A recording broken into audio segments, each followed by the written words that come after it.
지금부터는 콩팥에 이상 신호가 있을 경우에 좀 조심해야 되는, 꼭 기억해야 되는 식습관들을 짚어보도록 하겠습니다. 이 앞에 조심해야 될 것들을 저희가 가져왔는데 첫 번째 한번 볼까요? 짠! 물? 물이에요, 의외로. 나왔습니다. 사실 물은 8잔씩 꼬박꼬박 먹으면 좋다고 알고 있는데 이게 또 예외가 있나 봐요. 예, 사실 콩팥 기능이 정상이라면 물을 아무리 마셔도 필요한 만큼 빼놓고는 밖으로 배출이 되죠. 근데 신장이 기능 중에 하나가 체액 조절이 있죠. 그래서 신장 기능에 문제가 있게 되면 물을 너무 많이 먹으면 그걸 배출을 못해서 몸이 붓고 심하면은 폐에 물이 차는 등 문제가 생길 수 있기 때문에 신장 기능의 정도에 따라 다르지만 콩팥병이 있는 분들은 물을 마시는 양도 적정량으로 조절하실 필요가 있습니다. 물을 적정량 드시는 게 중요하고요. 그다음 또 조심해야 될 부분 이 속에 준비가 돼 있거든요. 바로 공개합니다. 짠! 된장, 고추장, 그리고 소금이 나왔습니다. 아무래도 이제 염분 조심하라 이런 얘기인 것 같아요. 네, 제일 중요한 얘기입니다. 또 중요합니다. 이것 때문에 환자들한테 제일 얘기도 많이 듣는 거고요. 그래서 염분 조절이 아까 염분과 혈압은 불가분의 관계가 있기 때문에 이 저염식 하는 게 되게 중요하고요. 가끔씩 환자들이 고추장을 괜찮지 않냐고 얘기를 하는데 고추장 안에도 된장이 들어가 있고 거기도 또 소금이 들어가 있습니다. 결국은 매운맛 자체로서는 괜찮습니다. 하지만 이렇게 소금이 염분이 들어가 있는 음식들은 조심해야 되고요. 고혈압이 있거나 만성 콩팥병이 있는 환자들은 보통 하루에 소금 섭취량을 5g으로 제한을 하고 있습니다.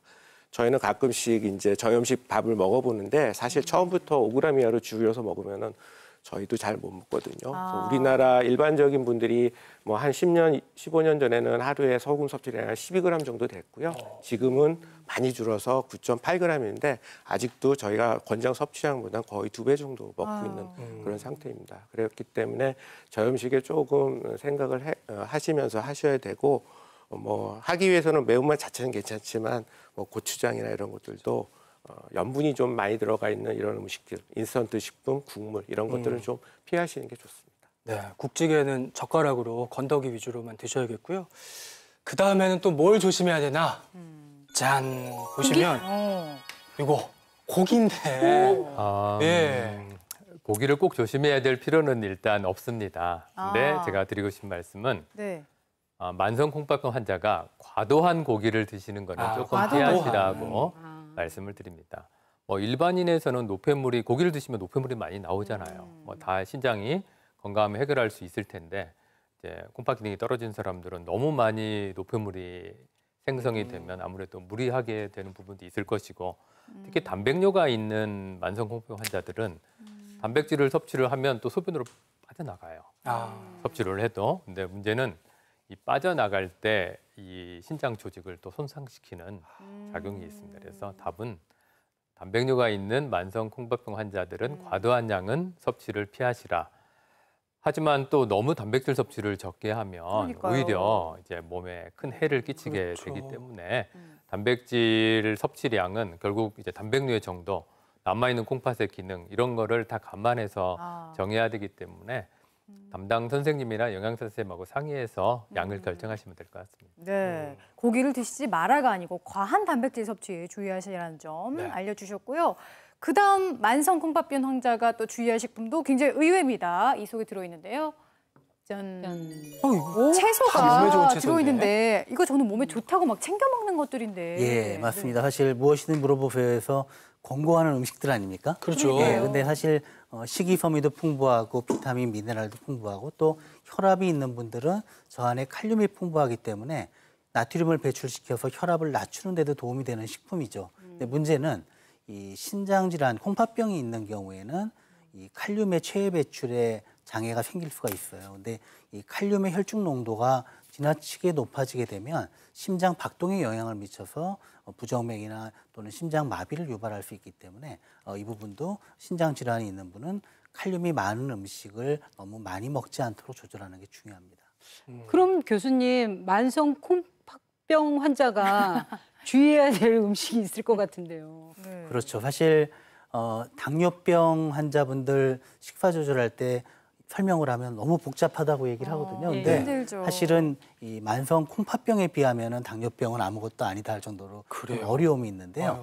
표를 한번 보시면 지금 우선 곡류, 현미, 잡곡, 또 감자, 고구마다 건강에 좋다고 하는 아니 음식들인데 이게 다 조심해야 되는 현미도 것들이에요. 엄청 네, 좋고. 문제는 이 위에 있는 특히 현미 잡곡에는 이 칼륨이나 인이 많기 때문에 적정량을 섭취해야 되고 오히려 현미보다는 콩팥병 환자에 대한 백미가 낫다고 하고요. 그다음에 육류의 경우는 이 단백질 섭취량을 제한하기 때문에 적정량을 주셔야 되고 네네. 또 채소류, 과일류에는 아시다시피 칼륨이 많기 때문에 역시 적정량을 섭취해야 되고 밑에 있는 견과류나 유지류에는 특히 견과류에는 인이 들어있기 때문에 역시 적정량으로 제한해야 되는 이런 조절을 해야 될 그런 방법이 있습니다. 어렵네요. 네. 진짜.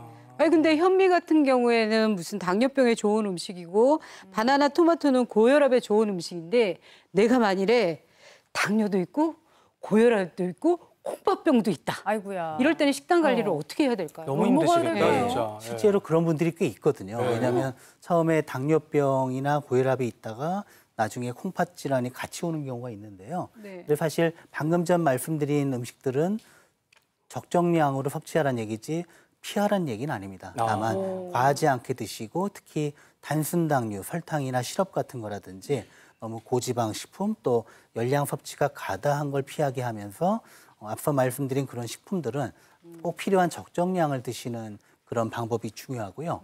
제가 여기서 하나 꼭 강조드리고 싶은 것은 네. 이미 콩팥병으로 콩팥 기능이 떨어진 분들한테 제가 이런 방법이 필요하다는 얘기를 하는 겁니다. 만약에 어떤 분들은 고혈압이나 당뇨가 있거나 또는 콩팥병을 예방하려고 생각하는 분들 이런 분들이 이런 식사 조절을 하면 안 되는 거죠. 이런 분들은 지금까지처럼 건강에 좋다는 식품을 드셔도 되고 네. 다만 이미 콩팥 질환이 생겨서 신기능에 저하가 왔을 때는 방금 말씀드린 원칙으로 주의할 필요가 있는 겁니다. 네, 그러니까 신장 질환이 있는 경우에만 주치 선생님과 상의하셔서 식단 관리하셔야겠고요. 이번에는 구체적으로 콩팥 건강을 지키는 데 도움이 되는 음식들을 저희가 준비해봤습니다. 화면으로 함께 하시죠. 콩팥 질환을 앓고 계신 분들을 위한 식단과 조리 꿀팁 함께 만나보시죠. 칼륨 섭취를 줄여 먹을 수 있는 아스파라거스와 콜리플라워 볶음. 아스파라거스에 함유된 글리코시드, 사포닌 등의 성분은 이뇨, 혈액 정화 작용을 해 신장 기능 강화에 도움을 주는데요. 아스파라거스는 줄기를 제거하고 껍질을 살짝 벗겨서 반으로 갈라 썰고 콜리플라워는 먹기 좋은 크기로 썰어주는데요. 채소 속 칼륨 섭취를 줄이는 방법은 뭘까요? 채소를 작게 썰어서 데친 후 여러 번 헹구거나 10배 이상 되는 충분한 물에 채소를 2시간 이상 담갔다가 조리하면 칼륨 섭취를 줄일 수 있습니다. 기름을 두른 팬에 채 썬 양파와 간장, 조청을 약간 넣고 볶다가 데친 아스파라거스, 콜리플라워를 넣고 한 번 더 볶아주면 맛도 좋고 칼륨 걱정 없는 아스파라거스와 콜리플라워 볶음 완성! 밥상에 김치가 빠지면 섭하죠. 두 번째는 저염 오이고추 물김치. 오이고추는 배를 갈라서 씨를 제거하고 끓는 물에 살짝 데쳐서 잠시 찬물에 담가주세요. 믹서에 사과와 양파, 마늘, 생강을 넣고 곱게 갈은 다음 면포에 담아 맑게 국물만 걸러줍니다. 그다음 무, 양파, 파프리카를 얇게 채 썰어서 만들어 놓은 국물에 넣어주고 매실청과 소량의 소금을 넣어 골고루 잘 섞어준 다음 데친 오이고추의 속을 채워줍니다. 남은 국물과 물을 부어주면 염분 걱정 뚝! 시원한 저염 오이고추 물김치 완성입니다. 섭취를 줄여야 하지만 몸에 꼭 필요한 단백질, 마지막은 고소한 갈치 튀김. 갈치에는 단백질과 불포화 지방산이 풍부해 부족한 열량을 채워 체단백 분해를 방지해줍니다. 콩팥 기능이 약화되면 요산이 잘 배출되지 않기 때문에 갈치와 같은 흰살 생선을 섭취하는 편이 좋습니다. 잘 씻은 갈치에 후추를 뿌린 뒤 밀가루를 골고루 얇게 묻혀줍니다. 그런 다음 달궈진 기름에 갈치를 넣고 앞뒤로 노릇노릇 잘 튀겨주면 영양 밸런스 잡는 고소한 갈치 튀김 완성입니다. 맛 잡고 건강 챙기는 일석이조 맛있는 식단으로 콩팥 건강 챙겨보세요.